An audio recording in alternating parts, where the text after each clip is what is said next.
My boyfriend posted Instagram stories all night, pretending he was out with the guys. I almost believed him too, until SnapMap showed him 40 miles away at another woman's apartment while I was still sitting at home folding our laundry. My name is Clara Whitmore. I'm 28 years old, and until that Saturday night, I thought trust meant giving the person you loved enough room to be themselves without constantly looking over their shoulder. I used to believe that if someone came home to you every night, if they laughed with you in grocery store aisles, and remembered how you took your coffee and reached for your hand in parking lots without thinking about it, then love was probably safe. I know better now. Mason and I had been together for 2 years. For the last 10 months, he had been living with me in my apartment. I always called it our place because relationships sound healthier when you say ours, even when the paperwork quietly says otherwise. The lease was mine from before we met. Utilities too. Internet, furniture, everything important stayed under my name, because at the time it felt easier that way, not because I expected to need protection from someone I loved. When Mason moved in, I added him as an occupant instead of a co-tenant. We talked about updating it officially later, after his contract job became permanent and life felt a little more settled. Funny how many future plans disappear overnight once the truth finally enters the room. That Saturday, Mason told me he was going out for a boys' night with Colin and a few guys from work. "Dinner first," he said while buttoning his jacket in the hallway mirror. "Then probably drink somewhere after. Don't wait up for me." He smiled when he said it, easy, relaxed, familiar. Then he leaned down and kissed my forehead like he had done 100 times before. Looking back, I think that's one of the hardest parts to process. Not the cheating itself, the normalcy surrounding it. The way betrayal can stand right in front of you wearing the same voice and face you've trusted for years. I smiled back and told him to have fun. I wasn't the suspicious girlfriend type. I never checked his phone while he showered, never demanded passwords, never interrogated him when he came home late from work events. My mother used to say that relationships suffocate when people start policing each other emotionally. I grew up believing trust was supposed to feel generous. So after Mason left, I made tea, folded laundry, and settled onto the couch with a movie I barely paid attention to. Around 9, his first Instagram story popped up. 3 beer glasses clinking over a restaurant table. Boys' night finally. Location tag downtown. Nothing strange. At 10:30, another story appeared. A blurry group selfie at some cocktail bar. Colin was there beside him, looking half drunk already. A couple of guys from Mason's office stood behind them, throwing lazy peace signs at the camera. Still normal. Then around 11:45, another story went up, and something inside me paused. Mason was alone in a living room I didn't recognize. Not a bar, not Colin's apartment, not anywhere I'd ever been. He was holding a glass of wine, smiling softly toward the camera, with the relaxed expression people wear when they think they're exactly where they want to be. The caption read, "Perfect night with real ones." No location tag this time. I watched it twice, maybe 3 times. The room behind him looked warm and carefully decorated. Brown leather couch, gold floor lamp, framed artwork on the wall. It looked too polished to belong to Colin, whose apartment still had unopened Amazon boxes in the hallway and a mattress frame he never finished assembling. I told myself not to spiral. Then I remembered SnapMap. Months earlier, Mason had asked if we could both keep our locations on after he got stuck driving home alone during a thunderstorm. He said it made him feel safer knowing one of us could always find the other if something happened. I barely checked it after that. That night, though, my thumb hesitated over the app for maybe half a second before opening it. Mason wasn't downtown. He wasn't anywhere near Colin's. He was 40 miles outside the city at a residential address I didn't recognize. I stared at my screen long enough for it to dim in my hand. Then I copied the address into Google. A LinkedIn profile appeared almost immediately. Vanessa Hale, same company as Mason. The woman he mentioned every few weeks with the same casual annoyance in his voice. She talks too much. She keeps trying to hang around after meetings. She's honestly kind of exhausting. I remember feeling sorry for him when he talked about her. That part embarrasses me now. Because sometimes manipulation doesn't look aggressive. Sometimes it looks like someone carefully controlling how you perceive another person long before you ever realize why. I sat there for almost an hour trying to talk myself out of what I already knew. Maybe other coworkers were there. Maybe the app was wrong. Maybe there was some explanation I hadn't thought of yet. But deep down, another part of me had already started grieving. Not loudly, just quietly enough that I didn't recognize it at first. I never called him, never texted asking where he was. I didn't want to hear him lie while I was still trying to protect the version of him I loved. Instead, I stood up and walked into the bedroom. The apartment suddenly felt unfamiliar, like the emotional temperature had changed without warning. Same furniture, same walls, same soft lamp beside the bed, but something underneath everything had shifted permanently. I pulled Mason's suitcases from the closet and started packing. His clothes first, folded carefully, shirts stacked neatly, shoes lined side by side in the suitcase like he was leaving for a business trip instead of being removed from my life. Then the bathroom drawer. His razor, cologne, toothbrush, the expensive hair product he always swore I moved even when I hadn't touched it. I packed everything slowly because moving too fast would have forced me to feel too much all at once. Every relationship leaves little fingerprints everywhere. Phone chargers beside outlets, hoodies over chairs, favorite snacks in cabinets you never even eat yourself. I didn't realize how much of him had settled into my routines until I started packing everything away. By 1:30 in the morning, everything that belonged to Mason was packed into boxes and suitcases lined beside the front door. I loaded them into my car and drove to Colin's house. The porch light was still on. I carried everything carefully beneath the covered entryway and left one note on top of the boxes. These belong to Mason. Ask him where he really spent boys' night. Then I drove home. I didn't illegally change the locks. I called building management and had Mason's access removed from the apartment system. My name was the only one on the lease, and the overnight staff barely sounded surprised while processing the request. You'd be amazed how often this happens, the guy muttered, tiredly before hanging up. That sentence stayed with me longer than I expected. There's something strangely painful about realizing your heartbreak isn't unique. At first, it feels like your entire world has split open. Then slowly you understand cities are full of apartments carrying versions of the same silence. By 2:45, Mason no longer had access to my building. At 3:07, the doorbell camera activated. I watched the notification appear across my phone screen without opening it immediately. Then eventually I tapped it. Mason stood outside the apartment door, still wearing the same jacket from his fake downtown stories. He tried his key once, then again, then a third time slower than before. I watched confusion spread across his face in real time. Then came the knocking, at first controlled, then harder, then the doorbell repeatedly. Clara? Another knock. Clara, open the door. I sat on the edge of the bed, fully dressed, my phone glowing faintly in my hand while his voice echoed through the apartment. What the hell is going on? My chest hurt in this dull, exhausting way that had nothing to do with anger anymore. For one dangerous second, I almost opened the door. Not because I thought he was innocent. Because 2 years is a long time to emotionally memorize someone. Your body remembers people even after your mind stops trusting them. Then my phone buzzed again. Babe, you're scaring me. I stared at the message for a long moment. He had spent the entire night lying to me while sitting in another woman's apartment. But somehow I was still being positioned as the frightening one. That's when something inside me finally settled into place. Something inside me finally stopped resisting what I already knew. I turned my phone face down and lay back against the pillow, while Mason kept knocking outside the door he no longer belonged behind. I finally fell asleep sometime after 4 in the morning, though sleep isn't really the right word for what happened. It felt more like my brain shutting itself down because it ran out of emotional room. When I woke up, sunlight was spilling across the bedroom wall like nothing had changed. That almost made me angry. There's something deeply disorienting about heartbreak happening inside ordinary mornings. The world keeps moving in these small, insulting ways. Traffic outside, coffee brewing somewhere in another apartment, someone laughing in the hallway. Meanwhile, your entire understanding of your relationship is rearranging itself quietly inside your chest. My phone was still face down beside me. Before picking it up, I already knew it would be bad.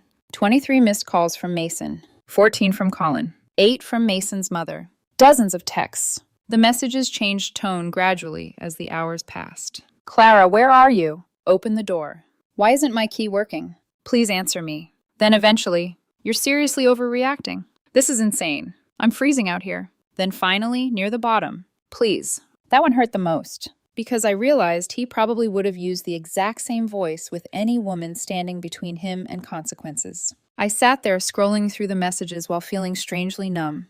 I expected rage, maybe tears.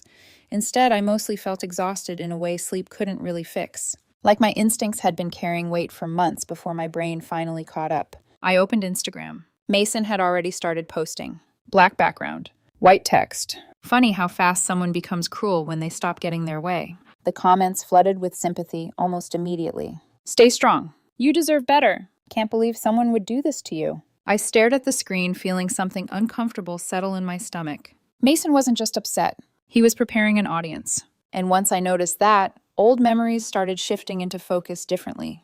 The dramatic apologies after arguments, the way he always described conflicts to friends before I had the chance to speak, the careful way he presented himself whenever tension appeared. Some people care more about controlling how they're perceived afterward than fixing what they actually broke. Around 10 in the morning, Colin finally texted me directly. Clara, please tell me what's happening. Mason says you snapped. Snapped. Interesting word.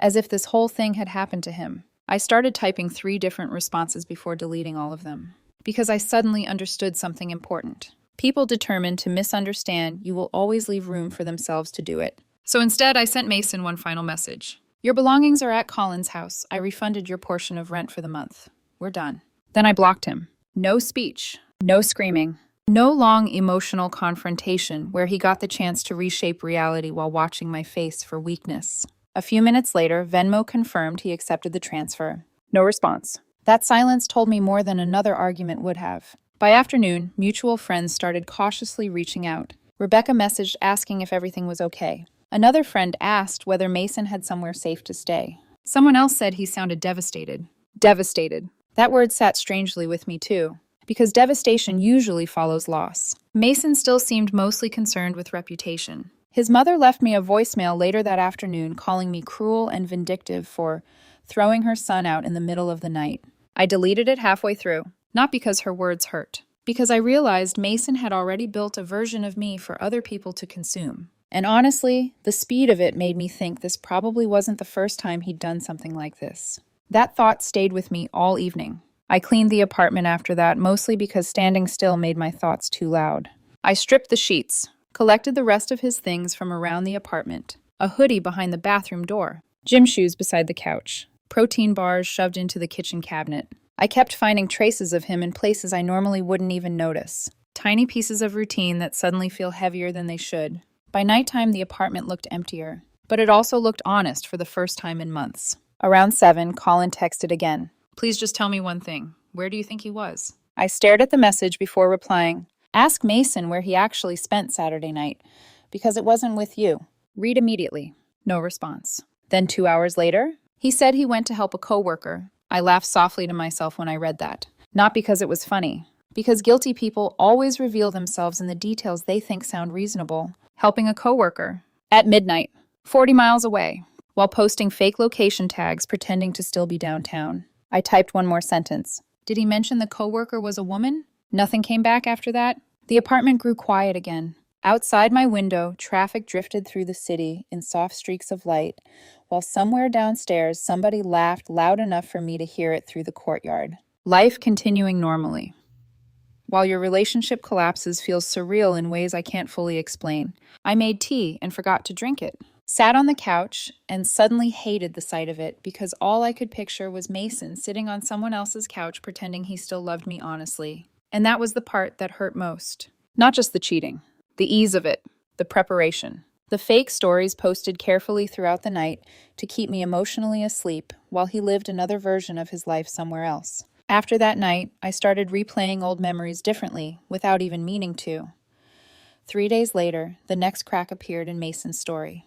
A message request landed in my Instagram inbox from someone named Aaron Whiteley. At first, I almost ignored it. Then I saw the profile picture, Aaron standing beside Vanessa Hale. My stomach tightened before I even opened the message. Hey, this is awkward, but I think our partners know each other. That sentence alone told me enough. I replied carefully. What do you mean? The typing bubble appeared immediately. I'm Vanessa's boyfriend, or maybe ex-boyfriend now. I honestly don't know yet. I think Mason was at our apartment Saturday night. I sat very still after reading that. Some truths arrive slowly. Others land all at once so hard, your body reacts before your mind catches up. Aaron explained that Vanessa came home acting distant Sunday morning. Defensive. Strange. Eventually, he checked her phone while she showered and found months of messages between her and Mason. There were months of flirting, late-night conversations, complaints about both of us, and plans hidden between ordinary messages. One screenshot hit harder than the others. Can't wait to see you tonight. Then another. Colin thinks I'm staying over after drinks. Clara has no idea. I stopped breathing for a second reading that. Because betrayal always looks uglier written plainly in someone's real words. There's no ambiguity left after that. No emotional escape route, where you can still pretend maybe you misunderstood something. Aaron and I talked nearly an hour that night, comparing timelines and slowly realizing how long we had both been lied to. At one point, he asked quietly, "Do you think they're actually in love?" I thought about it honestly before answering. "No," I said eventually. "I think they liked feeling wanted." That silence afterward felt heavy. Then Aaron admitted something that stayed with me long after we hung up. "I think the worst part is realizing they probably laughed with each other after lying to us." I could picture it too clearly after he said it. Mason sitting on Vanessa's couch while his fake downtown stories uploaded to Instagram. Both of them completely aware, two other people still trusted them fully. That was the disturbing part. From the outside, none of it would have looked shocking. Just two people sitting together, laughing, acting normal while lying to everyone around them. But knowing that didn't make it hurt any less. The next morning, Aaron sent me a photo. Trash bags lined beside a driveway. Mason carrying another box toward the curb while Vanessa argued with Aaron near the garage. Underneath the picture, he typed, "Guess accountability finally reached both of them." I stared at the image longer than I expected. The photo didn't feel satisfying.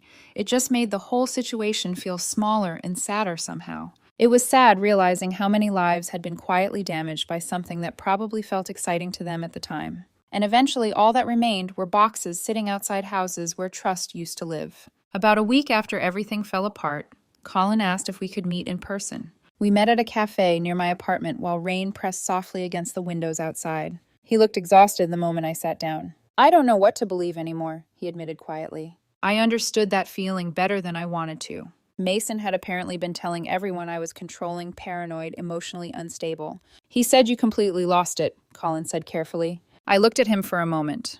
"Did he tell you where he spent that night?" "He said he went to help a coworker. A female coworker." Colin looked uncomfortable immediately. He didn't mention that part.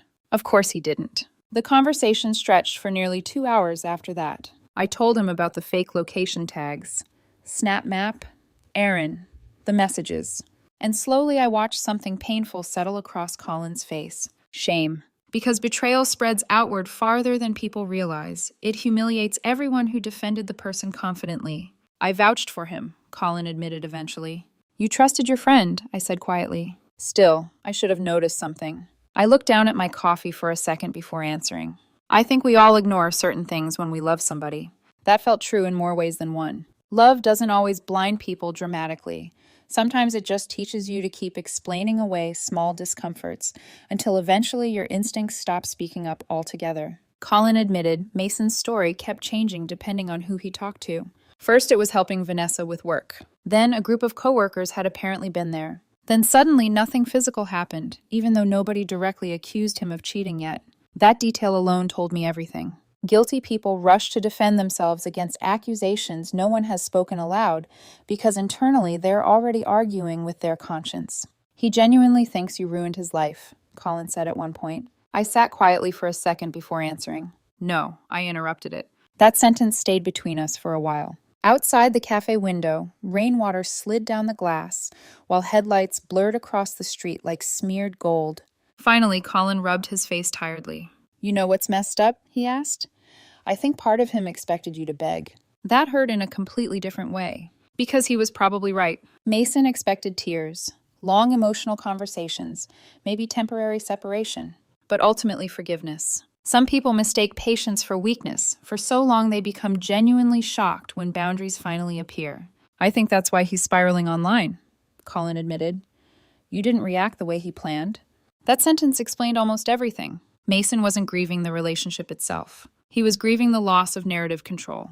And once I understood that, the guilt I'd quietly carried since Saturday night started fading. By the second week, mutual friends began noticing inconsistencies on their own. Fewer people reposted Mason's sad quotes. Some quietly distanced themselves. Others stopped responding to his dramatic posts entirely. Once someone proves they can lie comfortably, every future sentence starts sounding unstable. That's the problem with credibility. It takes years to build and one selfish night to destroy. I finalized paperwork removing Mason as an occupant from the apartment, changed passwords, updated accounts, redirected mail. I spent half the breakup changing passwords and filling out forms. Love ends. Then paperwork begins. One night, Rebecca ran into me at a grocery store and apologized for believing Mason initially. "He made it sound like you snapped for no reason." she admitted awkwardly, but eventually things stopped adding up. I nodded slowly. They usually do. She hesitated before quietly adding, I think people wanted to believe you were overreacting because the alternative is admitting someone like Mason could lie that easily. That sentence followed me home, because she was right. Accepting the truth would have forced everyone to reconsider Mason entirely, not just as a boyfriend, but as a person. And honestly, I think that's why so many people stay trapped in unhealthy relationships longer than they should.